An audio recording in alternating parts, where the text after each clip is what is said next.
L'assaut est frontal. Ces militants ultrasionistes tentent de pénétrer dans l'enceinte d'un tribunal militaire juxtaposé à la base de Beit Lid.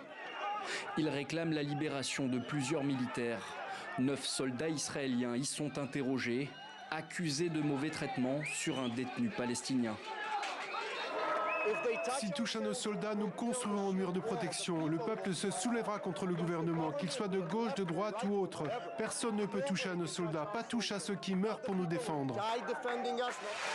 Les autorités israéliennes ont condamné ces manifestations spontanées, appelant à un retour au calme. Le Club des prisonniers palestiniens, une ONG palestinienne, accuse les soldats de viol collectif sur un détenu gazaoui. Mais ici, le discours est tout autre. Certains manifestants, membres de formations politiques d'extrême droite, tiennent une position jusqu'au boutiste vis-à-vis des Palestiniens.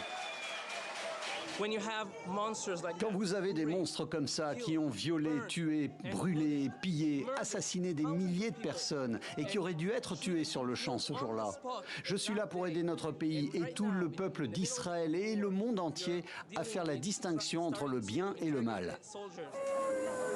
La majeure partie des détenus gazaouis sont passés par Sde Eman, le plus gros centre de détention du pays. Ils sont impossibles à vérifier, mais les témoignages de ceux qui en ressortent concordent. Des traitements inhumains y seraient infligés. Il y a des gens qui sont devenus fous et qui surinent dessus. Il y a eu des malades, des amputés à qui on n'a pas donné de médicaments ou d'analgésiques. Ils hurlaient.